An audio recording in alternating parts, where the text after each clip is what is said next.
Hello everyone, मैं हूं संदीप कुमार और आप देख रहे हो आपका अपना YouTube channel learn English with Sandeep sir. देखिए, सबसे पहले तो मैं आप सभी लोगों से ये कहूँगा कि ये वीडियो आप लोगों के लिए है। ऐसे मेरे दोस्त जिनका संबंध किसी भी अध्यापक भर्ती से हो, चाहे वो फर्स्ट ग्रेड से हो, सेकंड ग्रेड से हो, चाहे वो रीट से हो, और विशेषकर रीट वालों के लिए ये वीडियो बहुत ही इंफॉर्मेटिव होने वाला है। हम एक एक करके बिना समय वेस्ट किए एक एक करके मैं पॉइंट पे आता हूँ। देखो, सबसे पहले जैसा कि आपको थंबनेल से भी पता लग जाएगा कि 4500 पदों का क्या हुआ। तो देखिए,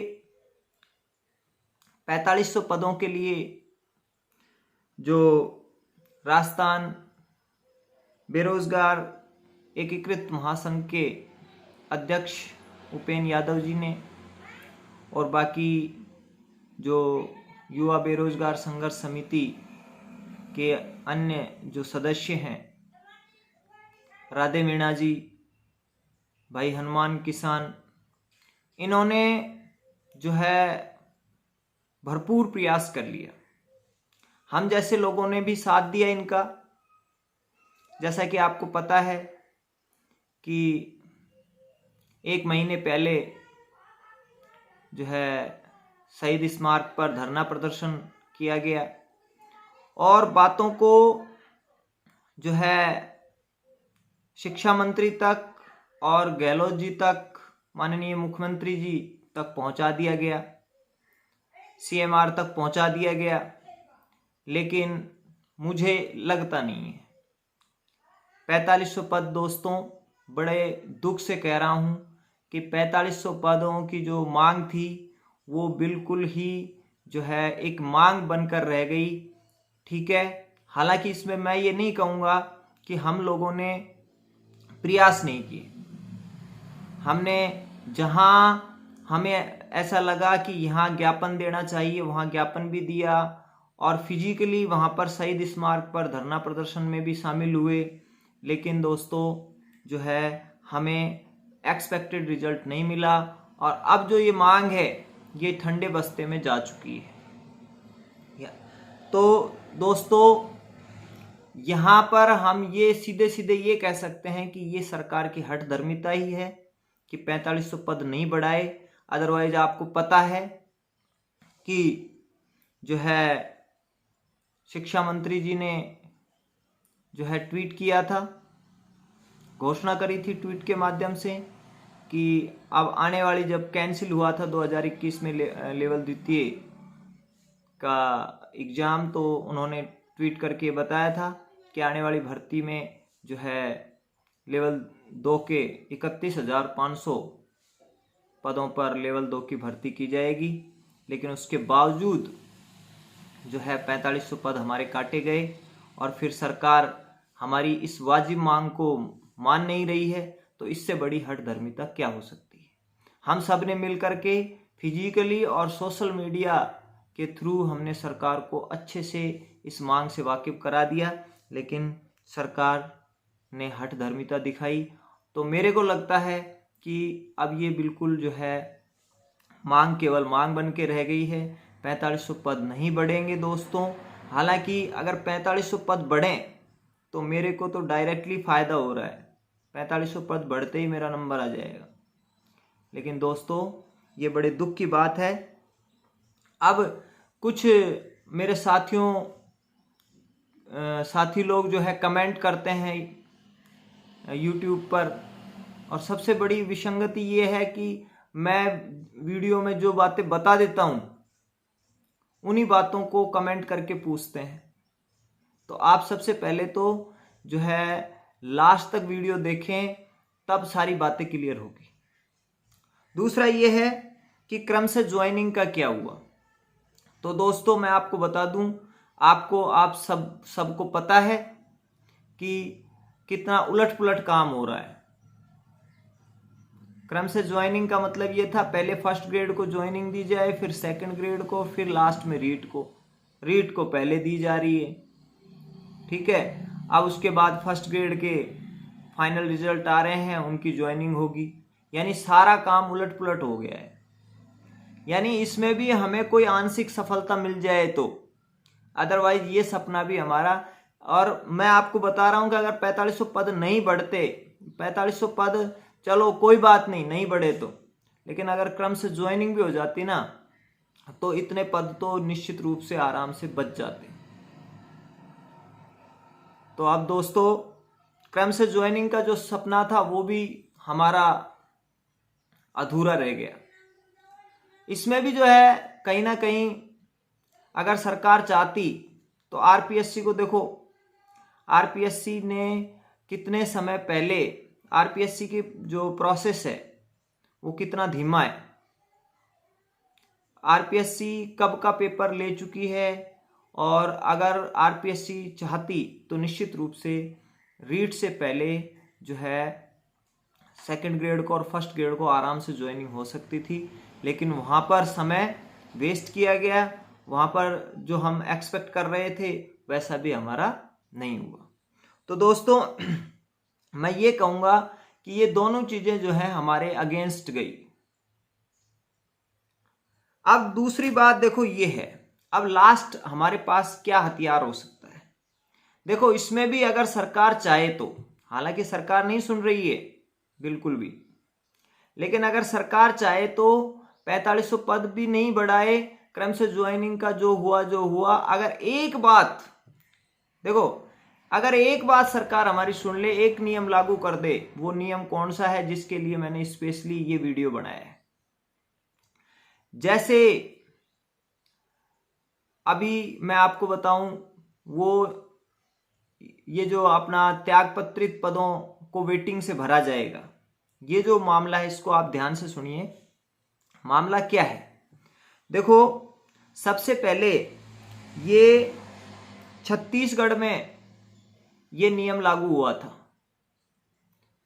छत्तीसगढ़ में ये सबसे पहले नियम लागू हुआ था 2014 में, उसके बाद दिल्ली में और एमपी में 2016 में, और फिर उसके बाद 2019 में हमारे पड़ोसी राज्य हरियाणा में ये नियम लागू हुआ था। नियम क्या था कि कोई कार्य ग्रहण करे या नहीं करे, मान लो कोई ज्वाइन करता है या नॉन ज्वाइनर है, ठीक है, उन सभी पर, जैसे मान लीजिए कार्य ग्रहण कर लिया या कार्य ग्रहण जो है नहीं किया, तो कार्य ग्रहण करने के पश्चात देखो जो नॉन ज्वाइनर है उस पर वेटिंग आएगी, और जो जिन्होंने कार्य ग्रहण कर लिया और उसके बाद 3 महीने में, 6 महीने में या साल भर में अगर वो वहां से किसी भी कारण से पद को त्यागता है, वो कैंडिडेट्स किसी भी कारण से पद को त्यागता है,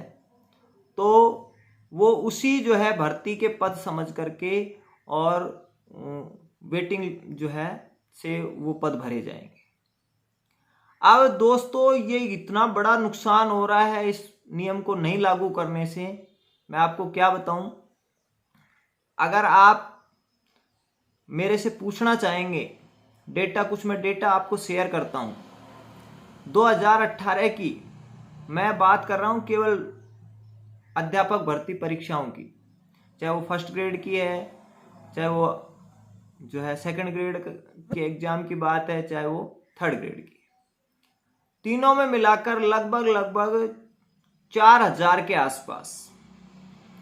मैं आपको एक डेटा बताता हूं, 2018 में रीट में 1400 पद खाली हुए थे।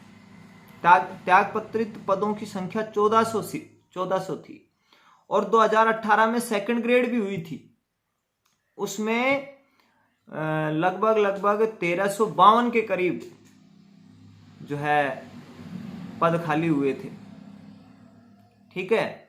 और जो है उसके बाद में, मैं फर्स्ट ग्रेड की भी बात नहीं कर रहा, उसके बाद 2021 लेवल 1, उसमें लगभग मैं आप उसमें, हालांकि मेरे को एक्चुअल डेटा तो नहीं पता, लेकिन अगर हम जो है 2018 का रीट का आधा कर दें तो 700-800 पद उसमें भी, यानी लगभग 4,000 के आसपास पद जो है खाली हुए थे। और बाकी भर्तियों की बात नहीं कर रहा, जैसे पीटीआई में 200 त्यागपत्रित पदों की संख्या थी, ठीक है। और अगर 2018 का अगर हम डेटा उठाएं तो सारी भर्तियों में राजस्थान में 11 जो है बड़ी भर्तियां हुई थी, और जिसमें 6,000 से ज्यादा त्यागपत्रित पदों की संख्या थी। और मैं कभी कभी ऐसा सोचता हूं कि जितने त्यागपत्रित पदों की संख्या है, चाहे 2018 में रीट में खाली हुए हो, चाहे सेकंड ग्रेड में खाली हुए, चाहे 2021 में रीट में खाली हुए हो, उतने पद शायद अब आगे जब नई भर्ती गवर्नमेंट निकालेगी तो वो निकाले भी नहीं उतने पदों पर भर्ती। तो कितनी बड़ी संख्या है ये। तो साथियों, अगर ये नियम, और ऐसा नहीं है कि इसके लिए प्रयास नहीं किए गए। देखो मैं आपको बताता हूं, एक फैक्ट है मेरे पास कि बेरोजगार संघर्ष समिति के राधे मीणा जी ने 2 जुलाई 2021 को, यानी जब कोरोना जो है की लगभग दूसरी लहर थी और उसके बाद में, और हालात बहुत खराब हो रहे थे, इकोनॉमी खराब हो रही थी, बेरोजगार जो है तड़फ रहा था, उस समय उन्होंने एक ज्ञापन दिया था। उसमें ये बताया, एक विधायक को ज्ञापन दिया था, उसमें ये बताया था कि भाई आप जो है ये नियम लेके आओ, त्यागपत्रित पदों को उसी भर्ती की वेटिंग लिस्ट से भरा जाए।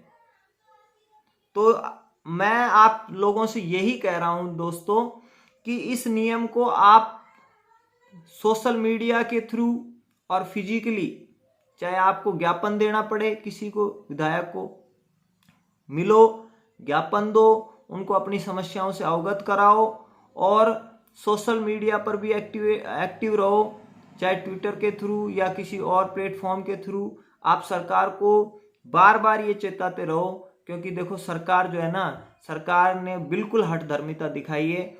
मैं आपको बता रहा हूं कि न तो 4500 पदों में किसी तरह का जो है सकारात्मक रवैया हमने सरकार का देखा, न क्रम से ज्वाइनिंग के संदर्भ में कोई सकारात्मक दृष्टिकोण नजर आया।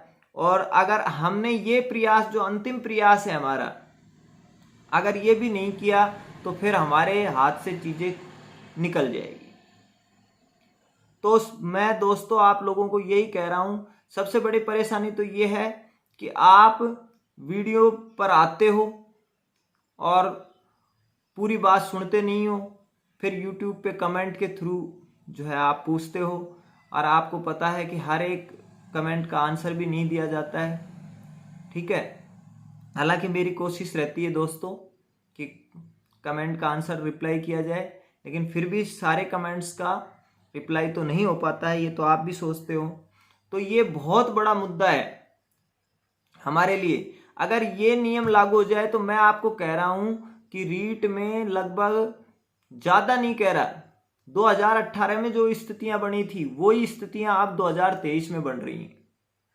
यहां फर्स्ट ग्रेड भी है, सेकंड ग्रेड भी है, रीट भी है। और इसमें सबसे बड़ा जो नुकसान है ना दोस्तों, वो हमारा रीट वालों का है। वो कैसे कि अगर कोई बच्चा है वो रीट को छोड़ के फर्स्ट ग्रेड में जाएगा, कोई हमारा साथी, कोई रीट को छोड़ के सेकंड ग्रेड में जाएगा। नुकसान वही बात है कि चाहे चाकू को खरबूजे पर डालो, खरबूजे को चाकू पे डालो, नुकसान जो है खरबूजे का ही होगा। इसी तरह नुकसान हमारा रीट वालों का ही होगा। तो रीट वालों, तुम आगे आओ, फिजिकली तुम इस बात को लेकर के जो है नेताओं तक इस बात को पहुंचाओ, और सोशल मीडिया के थ्रू भी एक्टिवेट रहो, तब जाके कुछ इसमें कुछ हो सकता है। सरकार जो है त्यागपत्रित पदों को उसी भर्ती से भरे, इसके लिए हम सबका एक सामूहिक प्रयास होना चाहिए।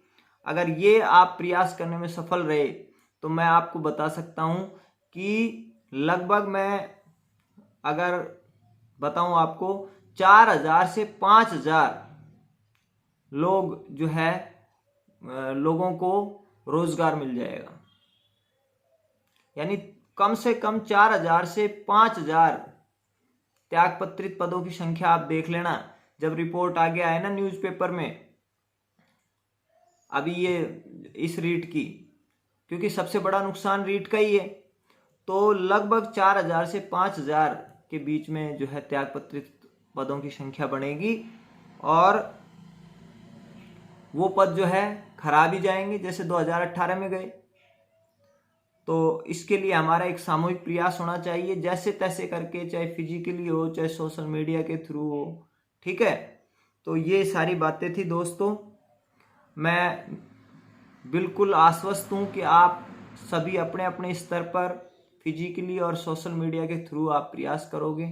हम सभी को जो है सामूहिक रूप से आगे आना चाहिए और इसके अगेंस्ट आवाज़ रेज करनी चाहिए, सरकार को सुनाना चाहिए। सरकार को अब जो है, हालांकि सरकार तो रवैया ऐसा ही है, लेकिन फिर भी क्या करें, हमारे पास अब विकल्प ही क्या है। तो अगर ये नियम भी हम किसी न किसी तरह से संघर्ष करके लागू करा लेते हैं तो ये हमारे लिए एक बहुत बड़ी जो है, बहुत बड़ा सकारात्मक एक चीज़ जो निकल के आएगी और जिससे हमें ये रहेगा कि आने वाले साल भर में हम जो है, जो बच्चे, मैं ज़्यादा तो नहीं कह रहा हूँ, 4-5 नंबर तक जो भी बच्चे रह रहे हैं, जो हमारे दोस्त रह रहे हैं, वो निश्चित रूप से होपफुल हो सकते हैं कि हमारा, चलो कोई बात नहीं, साल 6 महीने बाद लेकिन नंबर तो आएगा। तो इस तरह से ये सारी बातें थी दोस्तों। अब मैं आपको ऐसे नहीं बोलूँगा कि आपको अगर पसंद आए तो कंटेंट को लाइक कर सकते हो, चैनल को सब्सक्राइब कर सकते हो। आज के लिए बस इतना ही। Thank you very much. Have a nice day.